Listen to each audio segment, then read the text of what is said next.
Welcome to the Simple Brand Podcast, the show dedicated to helping you create simple experiences for your customers and for your team members. Each week, we're bringing you amazing interviews with business leaders and authors who will teach you how to differentiate your business with the one thing your customers need the most: simplicity. Your customers live in a complex world. Let's make it simple. Now, here's your host, Matt Lyles. Has this ever happened to you? You're on a strict deadline. You've got a lot on your plate, and the screen in front of you is blank. It's been blank for a while, and the clock is ticking. Many content creators know this feeling well. It's writer's block. It's real, and it happens when the pressure to deliver high-quality content at a consistent pace has never been higher. This week's guest helps business leaders, marketers, and communicators break through that and maximize their creativity through a simple framework. And once she walks people through this framework, there's no more writer's block, no more asking, what should we post? No more waiting for the big idea to hit. In fact, she even wrote a book about this, The Content Fuel Framework. Oh yeah, I'm talking about Melanie Deziel.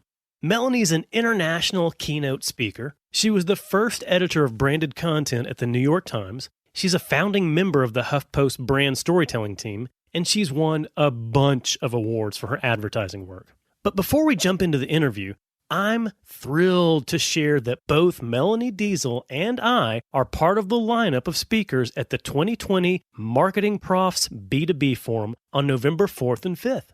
This year's conference is fully online, so from the comfort of your own home, you get access to 2 full days of inspirational talks on the topics that mean the most to B2B marketers. But the learning doesn't stop there. Oh no! Your conference registration also gets you a year-long Marketing Profs Pro subscription, where you'll get VIP access to all of Marketing Profs training resources. And to sweeten the deal a little more, I'm giving you my secret code to get a discount off of your registration fee. When you register at marketingprofs.com and enter Friends of MP as the promo code, you'll get $50 off your registration. Hey, don't share this code with anybody else. It's just between you and me. So register today at marketingprofs.com and get ready to learn. Want to get a taste of what Melanie is going to talk about at Marketing Profs B2B Forum? We cover that in today's interview. Here we go. Hi, Melanie. How are you? Good. Glad to be here. Well, thanks for being here. This is fun. Yeah, it's always good to catch up, and I'm excited for us to dive in and have an awesome conversation today. Well, first things first, congratulations on the release of your book, The Content Fuel Framework: How to Generate Unlimited Story Ideas.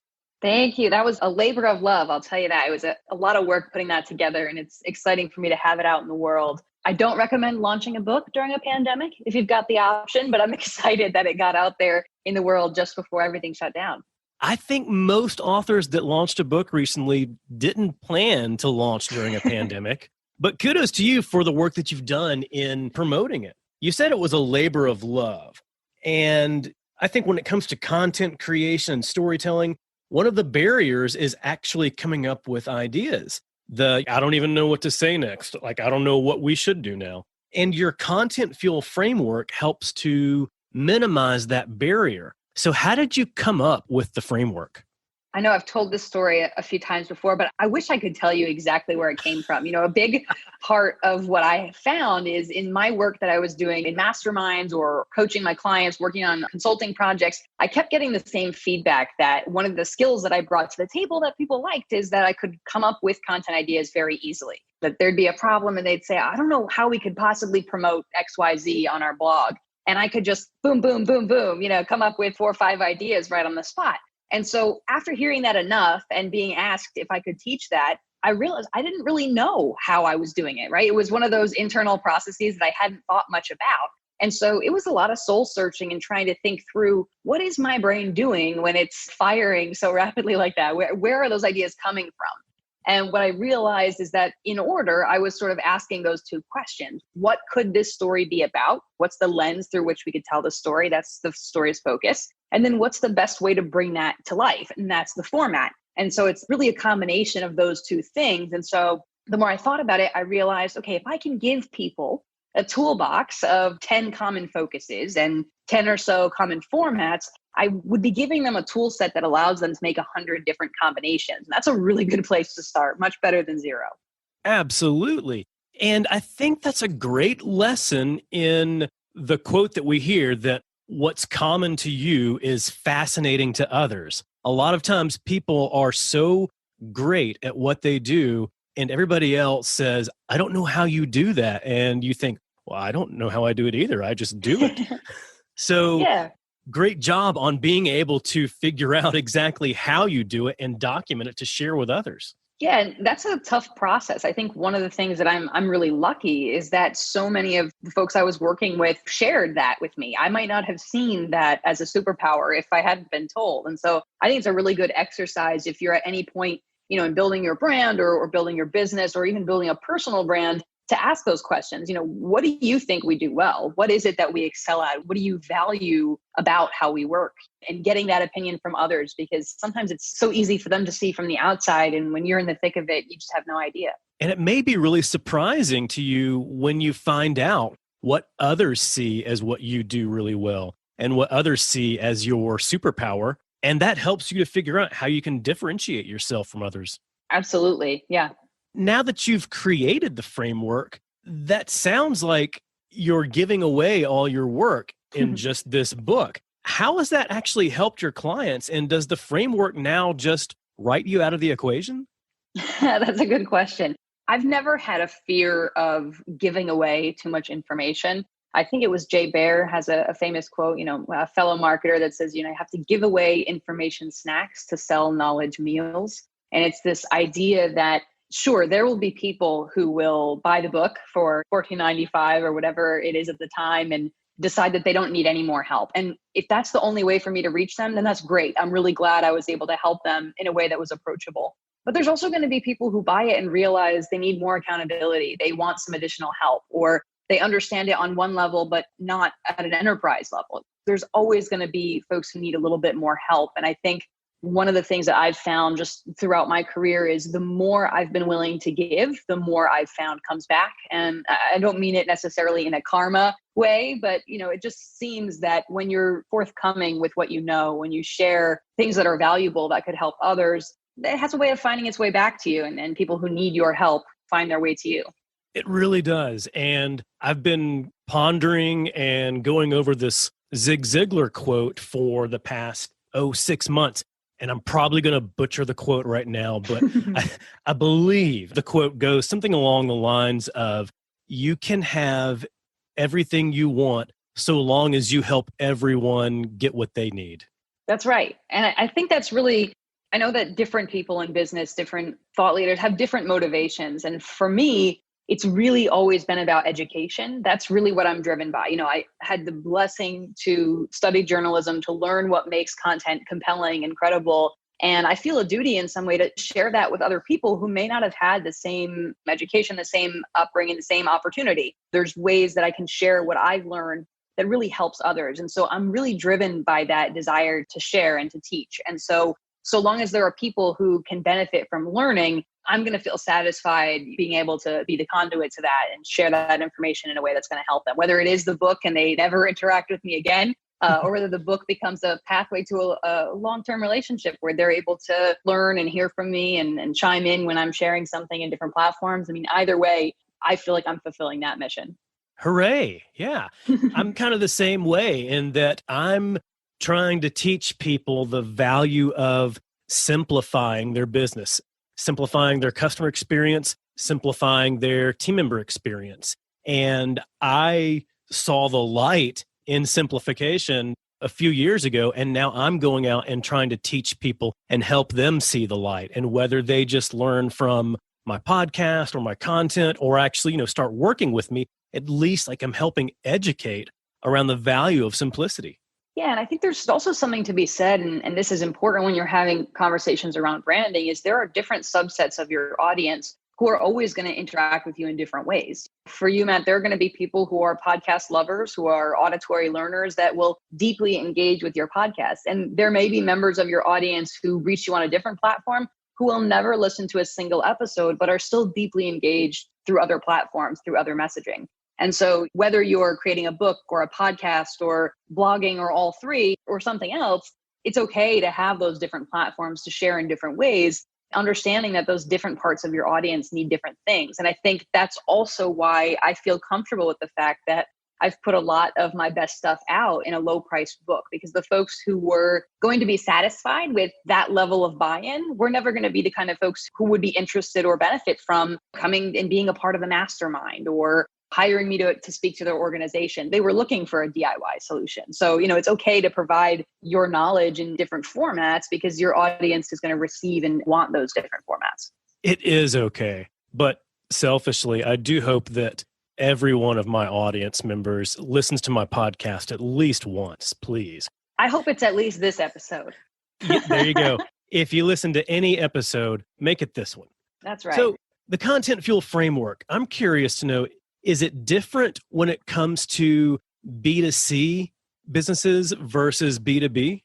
No. So the wonderful thing about this framework and the way that the book is put together is that it's really designed to be sort of business agnostic, and it's also designed to be platform agnostic. So this is not the kind of thing that only works for a B2B business on LinkedIn, right? Or only works for B2C on Twitter or something.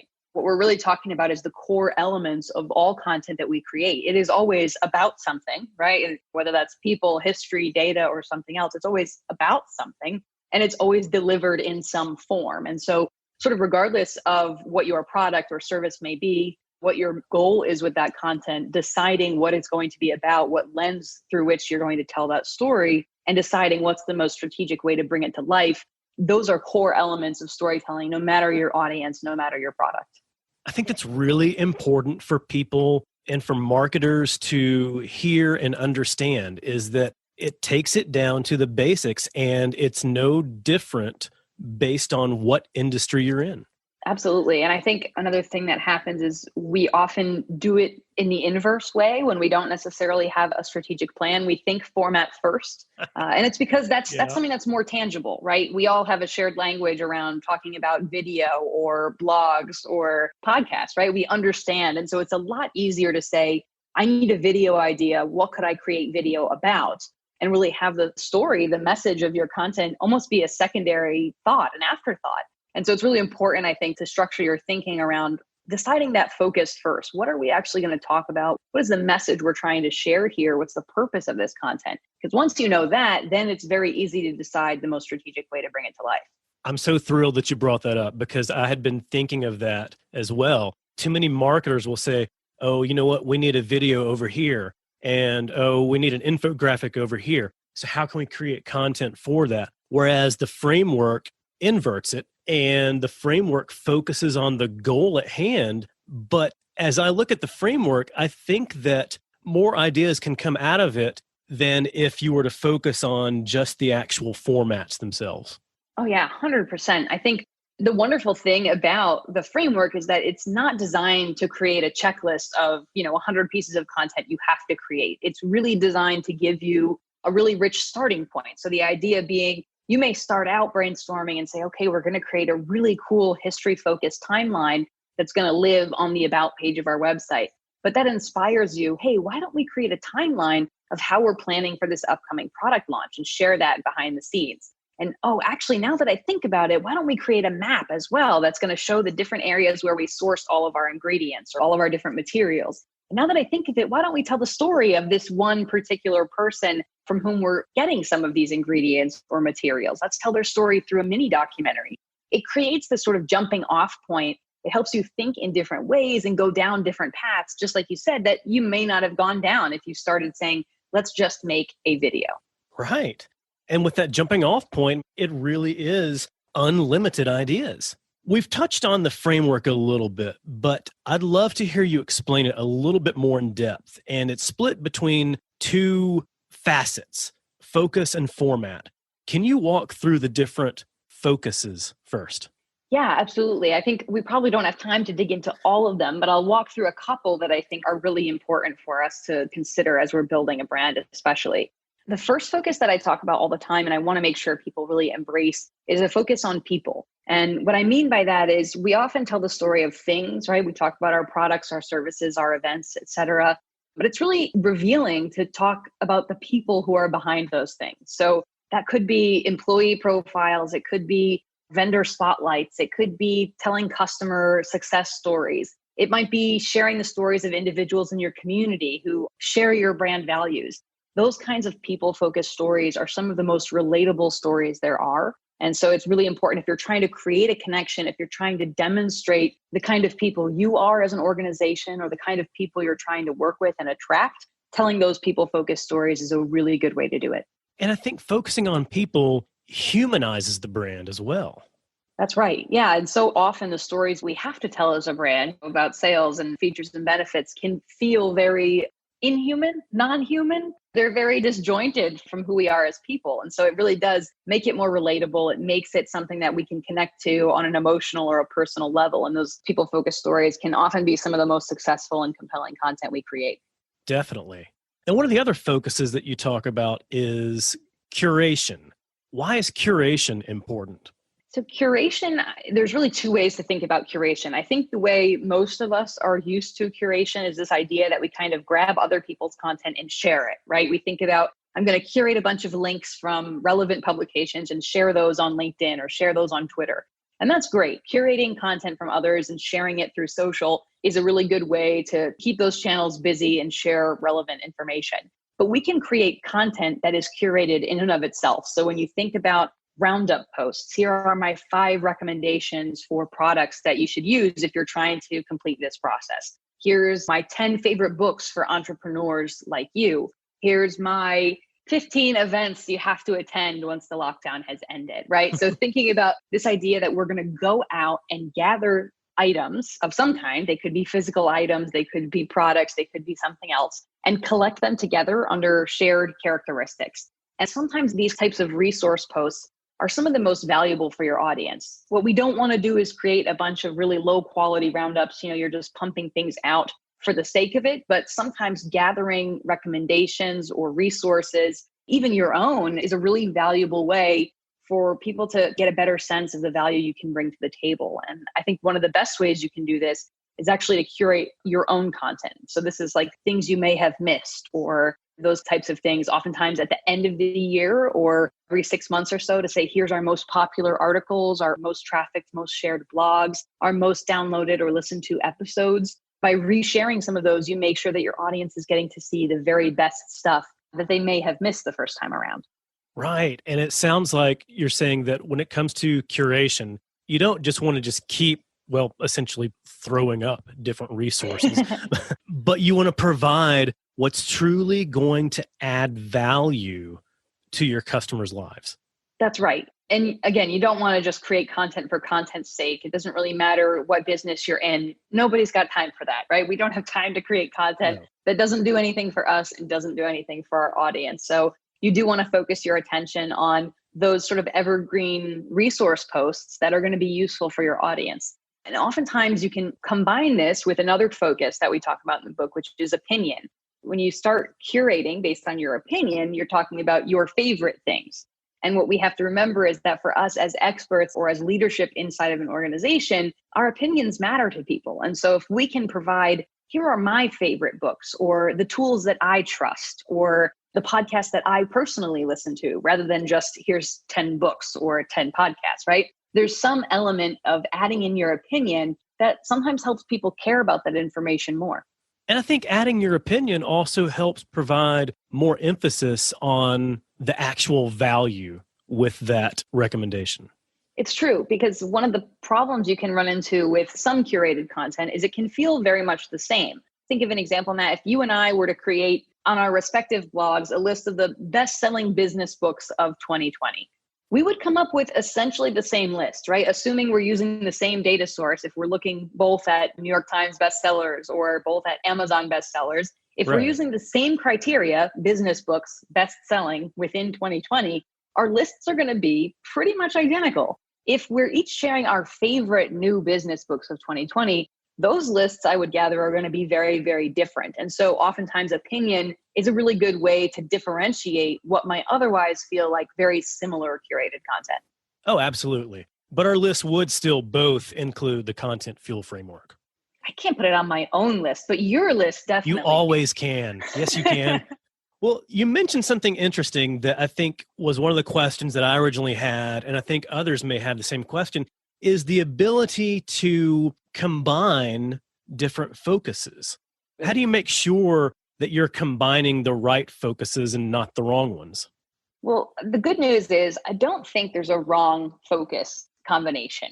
Again, the magical things about this is we created sort of a mix and match system so that you can really choose the ones that best suit your particular product, service, or purpose with that particular piece of content or campaign. So never fear, there's not some special alignment of combinations that you're going to end up with a total stinker of a piece of content. We protected you from that. But what you will find is that some of the focuses and formats really complement one another very well. So I made an example before. I said a history-focused piece of content that's brought to life as a timeline.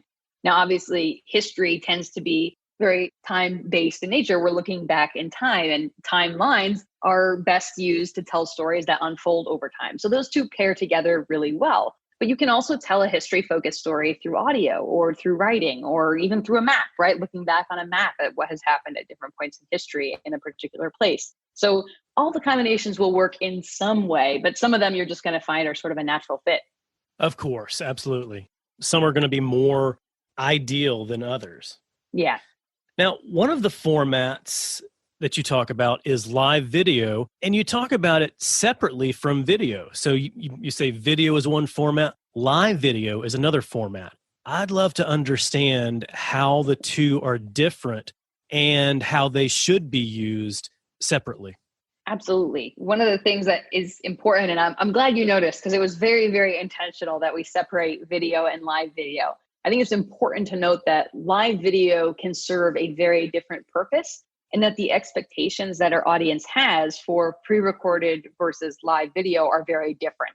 When we're having a live conversation like we are here, you might expect that maybe I trip over a word, or I have to correct myself, or maybe a dog barks in the background. That would be strange. I don't have a dog, but you get the idea, right? Anything happens when it's live. Yeah. There's all kinds of ambient noise. And we have a level of understanding with live video that that's okay because it was live. We couldn't help it. But when you think about produced video, something that's recorded in advance, there's an expectation that some care and attention is put into cleaning up those kinds of things. You have the ability to remove those sounds or try again or back up and repeat. So why would you leave those kinds of errors in if you had the option? So that's kind of one of our different expectations that our audience has with live and pre-recorded video. So we want to take that into account. If we have the time and resources and ability to create something really clean and polished, and that's still going to serve our goal, we probably want to do that.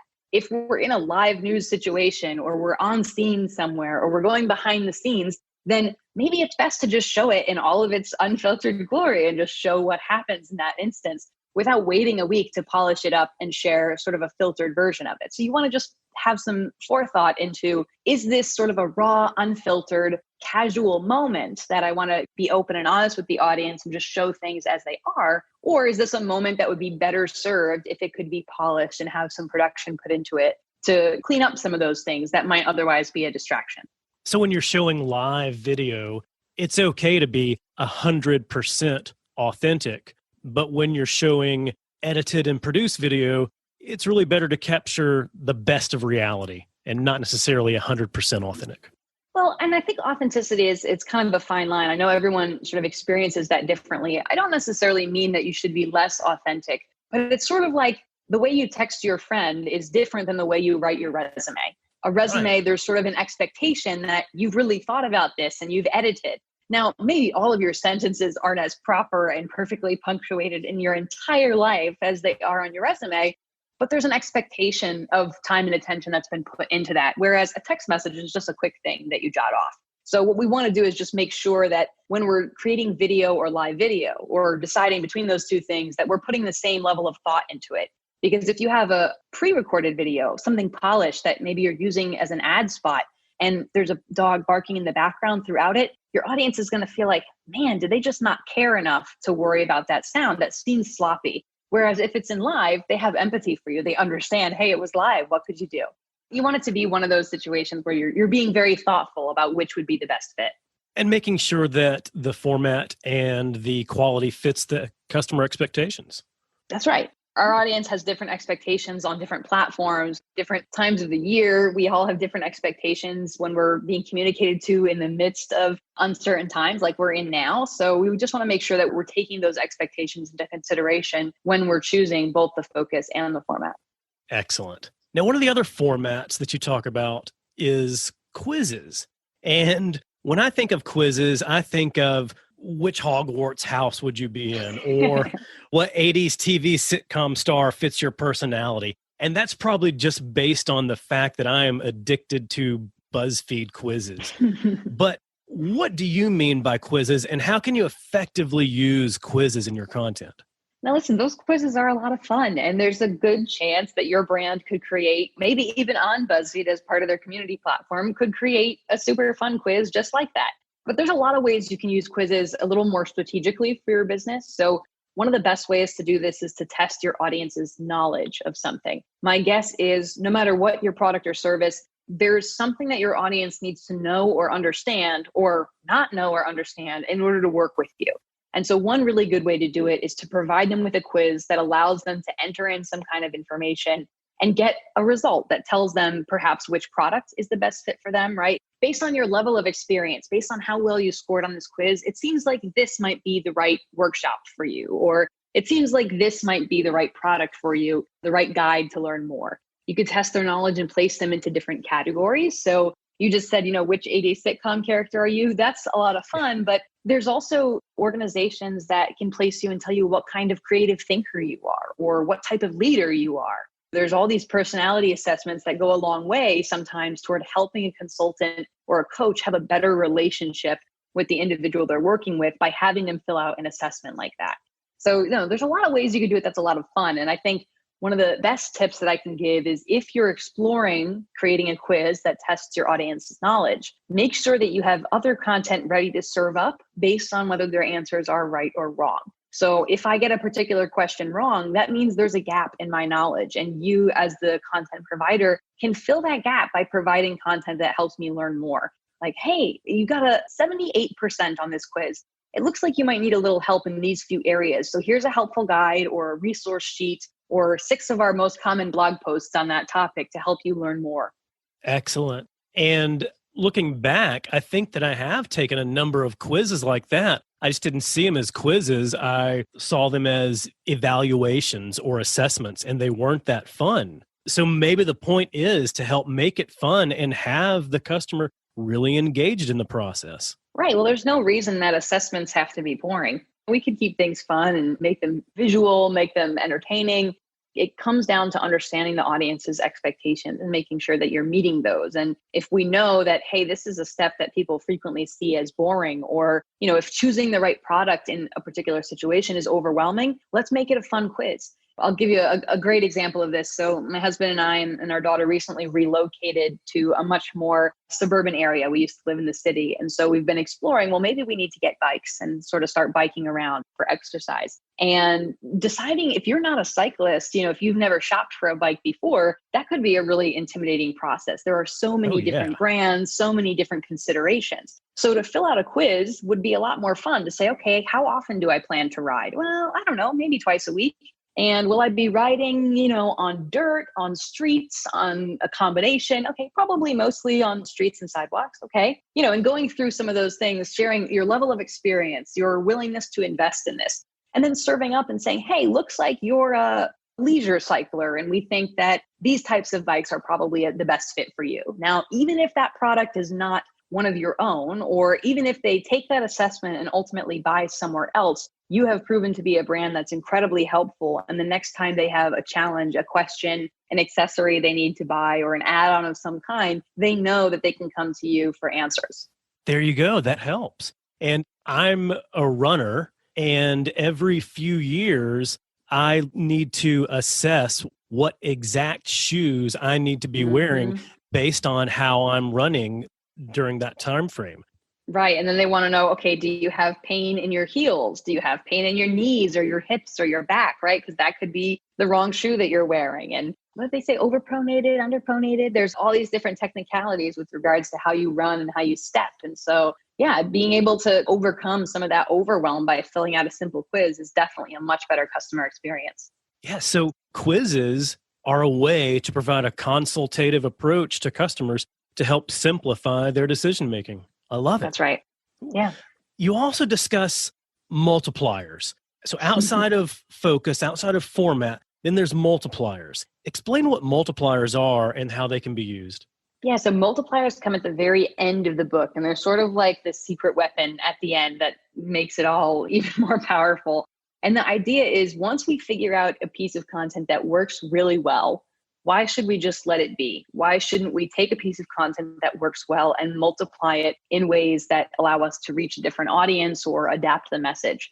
So we take the quiz that we just did. We made a quiz for cyclers, and we made the quiz that you and I made together for runners. Now, if you and I own a sporting goods store, and we know that the cycling quiz worked really well, then testing out a running quiz would be really smart. But what we probably want to do is also help people choose the right fishing equipment, right? So if it worked well, let's adapt it for a different demographic, fishermen instead of runners or cyclists. And then that works really well. So what about tents? How about we help people choose the right tent for camping? So we'll adapt it for a different demographic of people who camp. And then we'll do it for, I don't know, kayaks. Archers. Yeah, kayaks. There we go. So basically what we do is we say, okay, we have one piece of content that works really well. How could we multiply it? So one of the multipliers I just touched on is demographic. How do we take a successful piece of content and adapt it for a different subset of our audience? Now, to be clear here, we're not talking about pandering. We're not going to make a separate quiz that has the same answers in a different headline. That's not the idea. No. But if we have a subset of our audience that's slightly different needs, such as the cyclists, the runners, the fishermen, the kayakers, then what we want to do is make sure there's something custom just for them.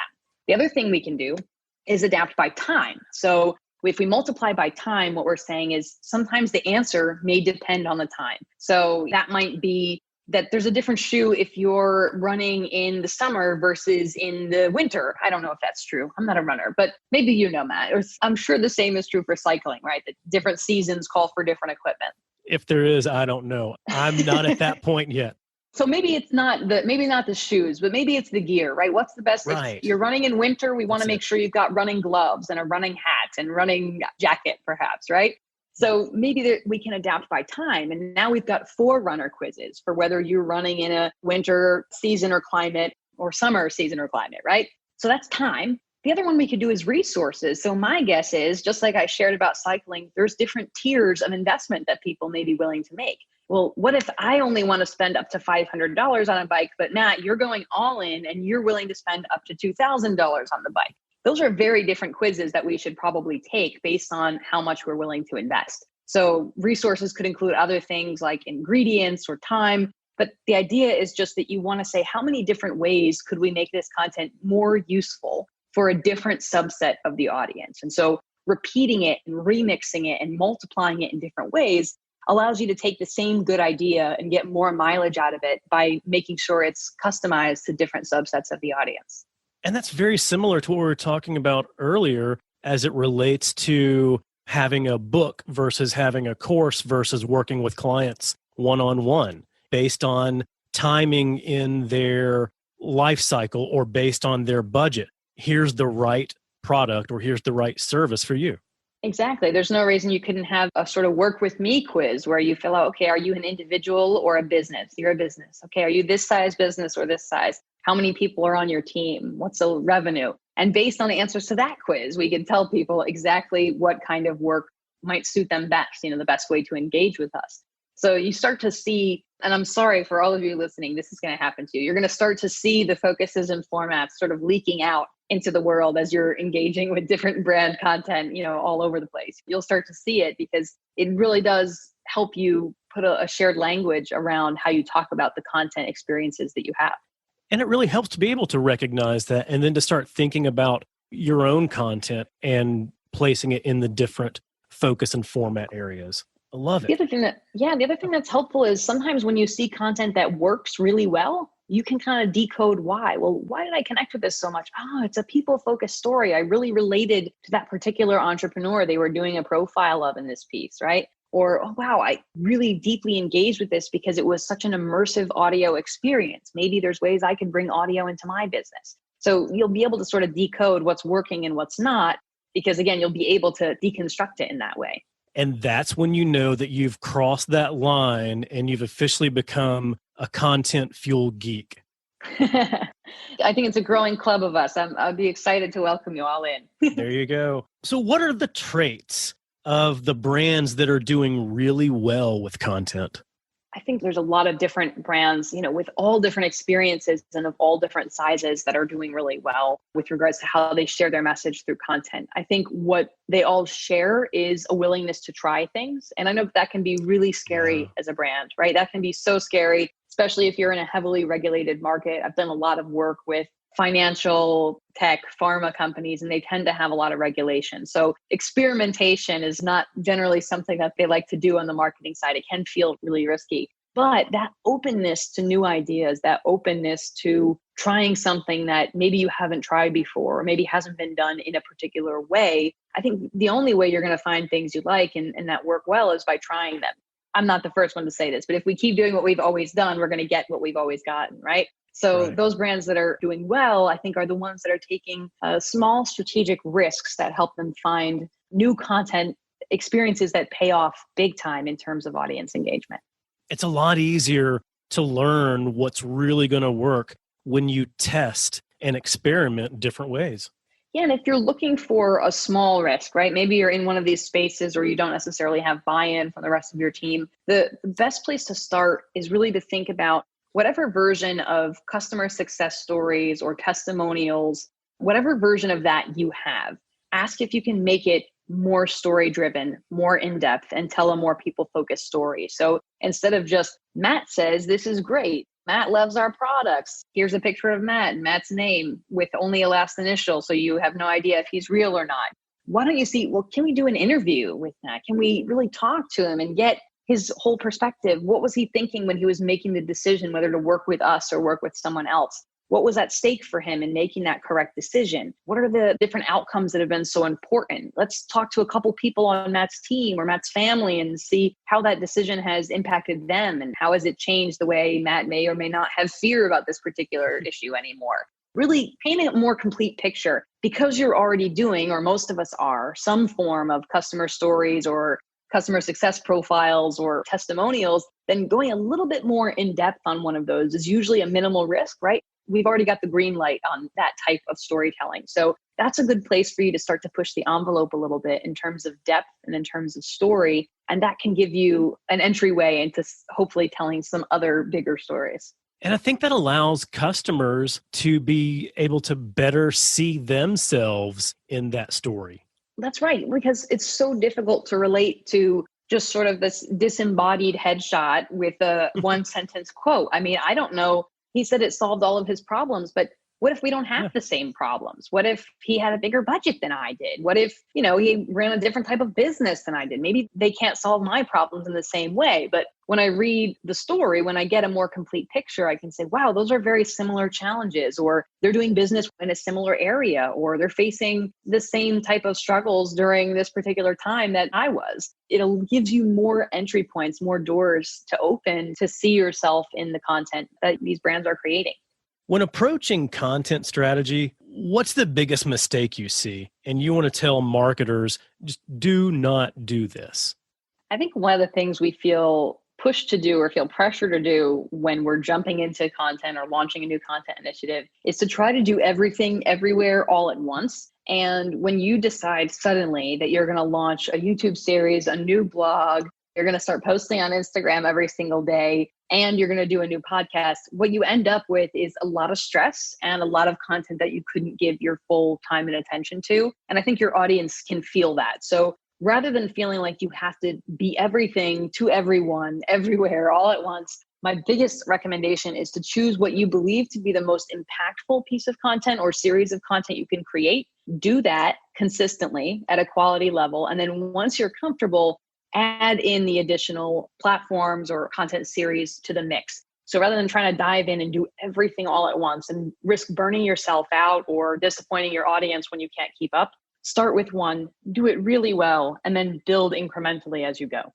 And once you focus on just a few of those, I think it makes it easier to repurpose your existing content that you've already created and then start pushing to expanding formats? Yeah, when you know what you do really well, it kind of narrows it down. So I think that's one of the things I get that question sometimes. I can't create all of the formats that are on the framework, for example. And that's okay. Again, this is just designed to help you think in a different way, help you come up with new ideas. You don't necessarily need to execute on all of them. So, for example, maybe you're only working on a podcast right now. Maybe that's where your full attention is. Well, then really just focus on audio. Focus on telling different stories through audio. But it's worth noting that you probably need some sort of text for a show notes page. So maybe think about written content as well as audio. Or maybe you're thinking, well, if I create the podcast with video as well, then I have an additional format and I can always extract the audio later. So you'll start to see, again, which ones pair really well with each other so that you could not only repurpose your content, but make the most of the content that you do have. Right. Today, we're still in the coronavirus pandemic. How should marketers approach content during the current pandemic? Because a lot of business owners appear to have paralysis on what to create and share. So it feels like they're just staying silent altogether. Yeah, this is a really common problem, is that as all of the commercials have reminded us, these are unprecedented times, right? So nobody really knows what to do. We're all kind of making our way through it and figuring things out as we go. I can give you one really actionable tip that will hopefully help. This time in particular, it's really good to pay attention to focus number 5 in the book, which is process. What I mean by process-focused content, and again, you can learn more about that in the book, is really anything that helps your audience achieve something. So that could be something as simple as a recipe, right? We're helping them cook a particular recipe or bake a particular thing. It could be instructions. It could be a step-by-step, a how-to guide. The idea is that our audience wants to do something, some action, and we're going to help them achieve that. We're going to help them get through it, maybe help them do it faster with fewer resources, whatever the case may be. This kind of content is incredibly valuable right now.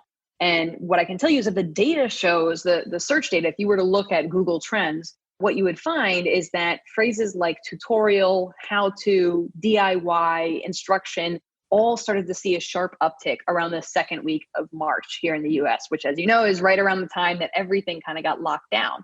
Right. And what that means is we don't have access to the same people and resources that we used to. Maybe I would have called a plumber for a particular issue, but I don't want to invite someone into my house, so now I'm going to fix that myself.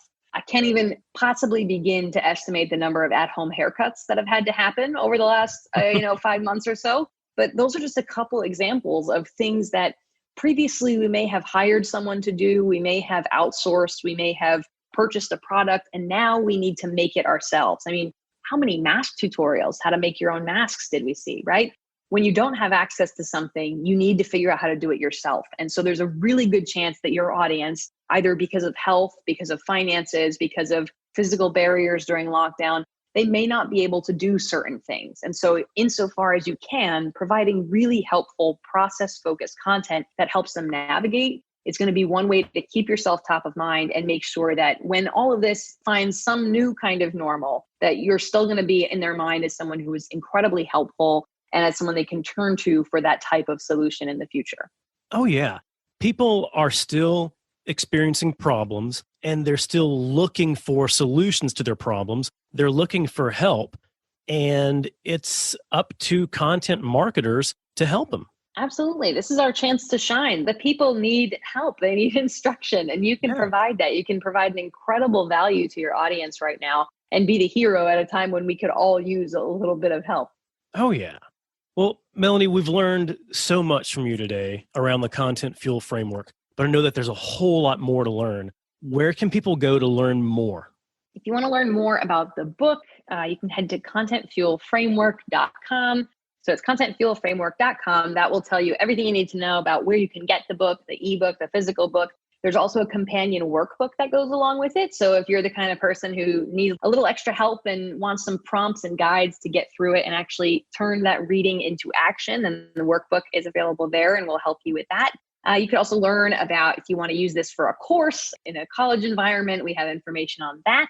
So everything you want to know about the book is at contentfuelframework.com. And if you just want to connect with me or see more about what my team and I are up to at StoryFuel, we are at storyfuel.co. So that's storyfuel.co. Excellent. Thank you. And one last question. If you were to create a soundtrack for the Content Fuel framework, what songs would be included?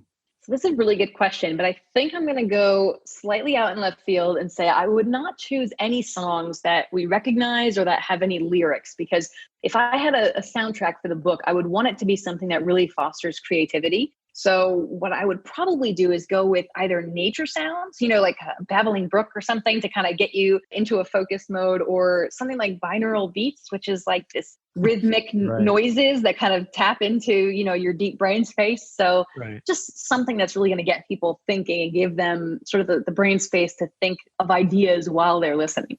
That is fantastic. That's not what I was expecting, but you're so right. That's what helps fuel that creativity, and that's what helps fuel people in creating the ideas through the framework. I love it. Thank you. I hope it'll be helpful. I hope you all find whatever music is going to suit your creative atmosphere and help you do your best work. Well, Melanie, thank you so much. I'm so grateful for all that you've shared with me today. Thanks for letting me share my story. Bye. Bye.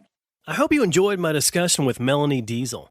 If you want to learn more from her, then pick up a copy of her book, The Content Fuel Framework, and register to attend this year's virtual Marketing Profs B2B Forum to learn from both Melanie and me. If you're enjoying the Simple Brand podcast, go ahead and hit that subscribe button. It'll make it a lot simpler for you to get future episodes like the next one featuring Dan Marks. Dan's held a number of CMO positions in the finance and banking industry and is now leading strategy and marketing for Infusion Marketing Group. If you and your team ever spend time deciding how to use data to simplify your customer experience, then this episode will be for you. So go ahead and subscribe, and you'll automatically get Dan's episode as soon as it's live. Until then, keep it simple.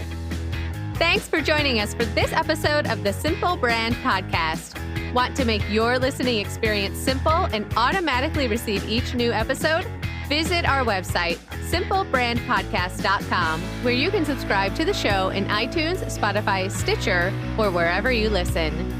If you're finding value from the Simple Brand Podcast, leave us a rating or review. That helps us get the show to the ears of the people who need it most.